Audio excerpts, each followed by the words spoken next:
onde ele estava. Que coisa, né? Olha que coisa importante. Ele estava lá em Gadara, libertou aquele homem, e ele trouxe grande prejuízo para os empresários. Olha só, isso já é um princípio muito importante. Os empresários que não priorizam Deus vivem tendo prejuízos. O prejuízo vai ser muito grande. Os empresários, com a vizinhança e o pessoal em volta, expulsaram Jesus de lá. Então, de uma área ele é expulso, ele não é bem-vindo, não é? E quando ele chega numa outra área, ele é aguardado com entusiasmo.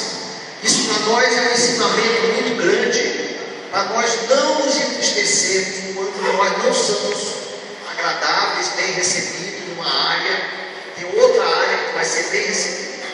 Eu me deparo muito com isso, mas tem áreas assim que tu está falando, as pessoas não estão gostando, e aí você vai para outro lugar, e aí aquelas pessoas abrem. Então é um ensinamento para nós não desistirmos, nós não nos entristecermos com pessoas que não aceitam Jesus. Está escrito na Bíblia, com ele mesmo aconteceu isso. Então, ele ao chegar, saindo de Gadara, e voltou para Cafarnaum, ele encontrou uma multidão muito alegre, que o recebeu muito bem. Todos estavam aguardando Jesus. Mas eis que veio um homem chamado Jairo. Em Israel existiam 23 homens como Jairo, importantíssimos, e pregavam a Bíblia, tiravam as dúvidas. Eles eram verdadeiros juízes, julgavam, orientavam o povo. Eram 23 anciãos. Jairo era um dos 23. Ele estava naquela área da Galiléia. Então, esse homem e todos esses anciãos, eles eram totalmente contrários a Jesus. Eles diziam que Jesus era um bruxo. Jesus expulsava demônio, não é? Através de Beelzebub, curava os enfermos através de demônios. Eles tinham uma repulsa sobre o ministério de Jesus. Nós sabemos disso, tanto é que ele foi crucificado. Então aquele homem, pessoal, ele era diferente. E aquele homem, a Bíblia fala que ele prostrou-se aos pés de Jesus. Nós precisamos entender bem e viver os princípios de Deus. Nós muitas vezes não nos prostramos aos pés de Jesus. Isso é uma coisa muito profunda. E ele fez uma confissão de fé, de reverência na via pública lá fora. Então para nós isso é um ensinamento muito grande.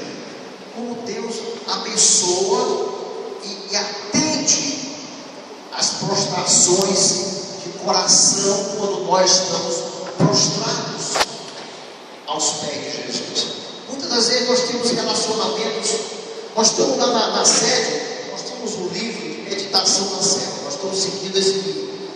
É um livro que ensina muito a você ter intimidade com Deus. Nós precisamos ter intimidade com Deus.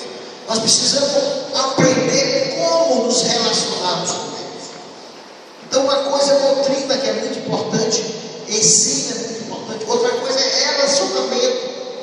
E Deus, Ele te escolheu, tu está aqui sentado porque Ele te escolheu para se relacionar contigo, certo? Para que você faça uma obra para Ele, para que você ajuste sua vida, certo? Mas para isso nós precisamos entregar nosso coração para Ele, em todas as áreas, não é só numa área, em todas as áreas.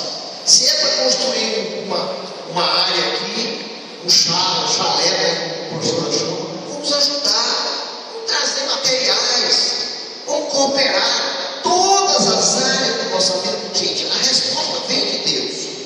Esse derramar, nós derramarmos nossas vidas aos pés de Jesus, isso é muito importante. Eu acho que a igreja atual, a igreja primitiva, ela tem um exemplo de contrição do coração, não é de quebrantamento. E a igreja atual não tem. Eu reclamo muito isso na sede. Gente, vamos quebrantar mais, vamos buscar mais Deus, vamos estar mais aos pés do Senhor, vamos entregar nossa família, nosso dinheiro, nossas ofertas. oferta, entrega tudo para ele, é dele. Porque, gente, Jesus é o nosso rei. Ele começou o ministério dele, João Batista, São Paulo. Eu prego o evangelho do reino. Jesus é reina. Jesus é um rei. Então eu sou servo.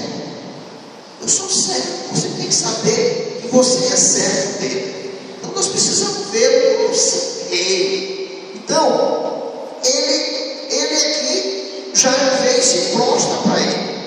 E na hora ele acolhe o pedido de Jairo. É uma coisa assim que o coração dele, aquele centurião romano também, ele mandou os anciãos. Vai e diz para ele: nem vim na minha casa, que me diga uma só palavra e meu servo vai ser salvo. Uma fé, um quebrantamento.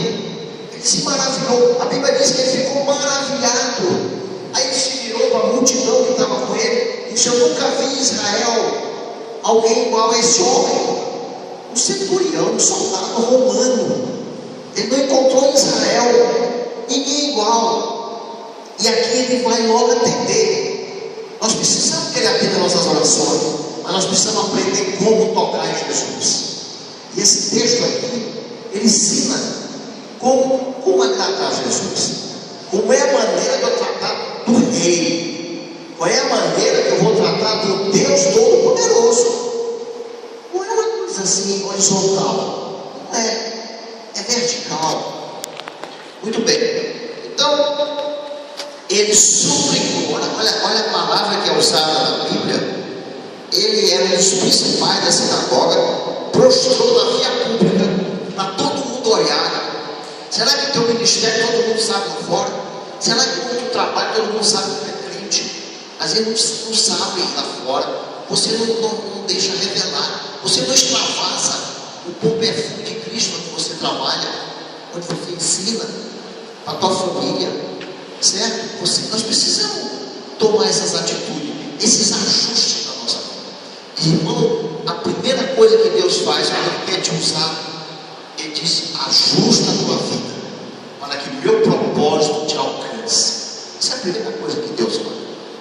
Então, é uma coisa muito séria. A gente meditar na palavra de Deus. 15, 20 minutos, eu digo lá na série, gente, você não medita, tem 15 minutos. Não medita. 20, 15 minutos por dia. Você meditar no final da semana, tu sabe a lição toda. Quando a célula se reúne, você está sabendo tudo. Custa fazer isso. Aí você vai ter intimidade com ele.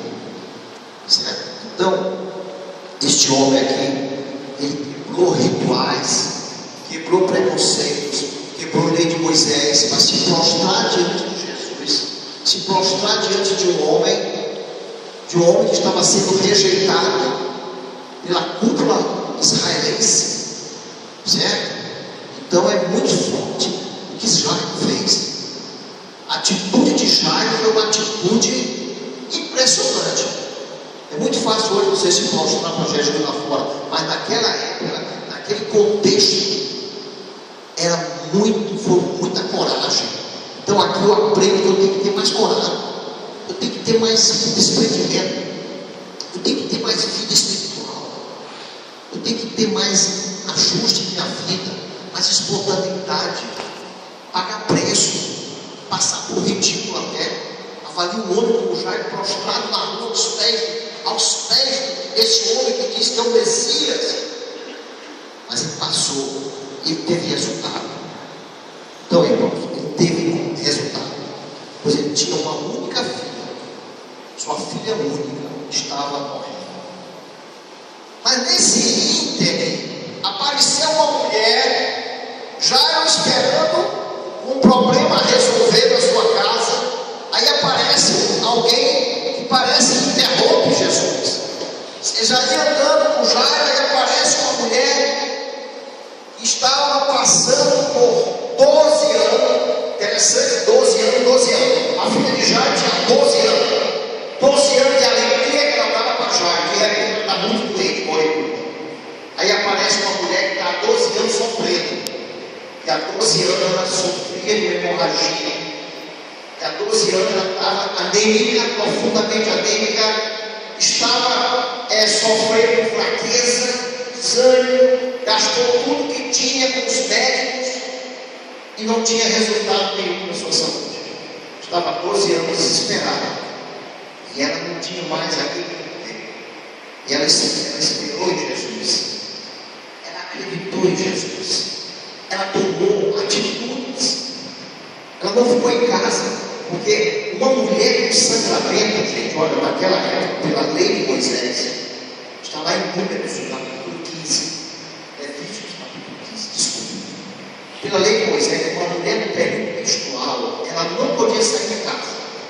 Ela estava numa época impura. Ela era vista como uma época de maldição dela. Ela estava expelindo. Ela estava expulsando do seu interior sangue. Ela não podia participar de cerimônia.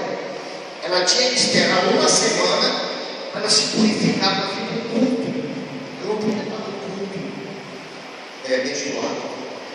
Agora, uma mulher com sangramento vaginal assim abundante, ela jamais poderia transpor a casa dela.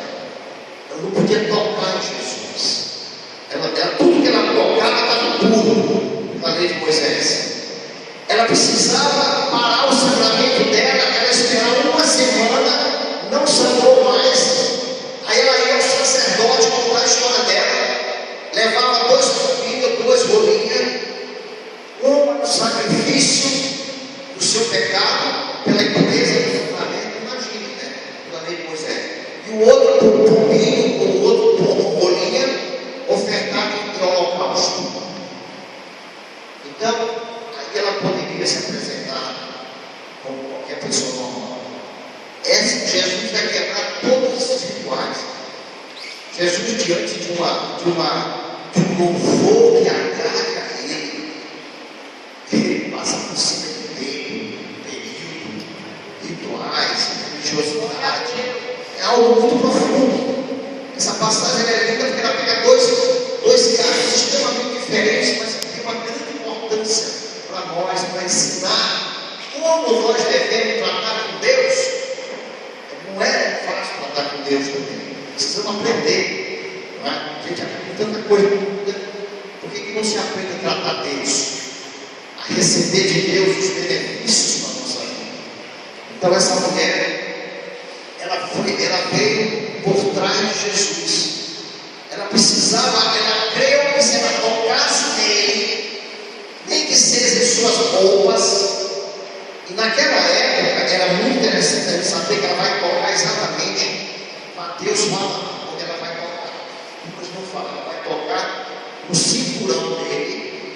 Os israelenses usavam um cinturão com 4 bolas de um lado de outro.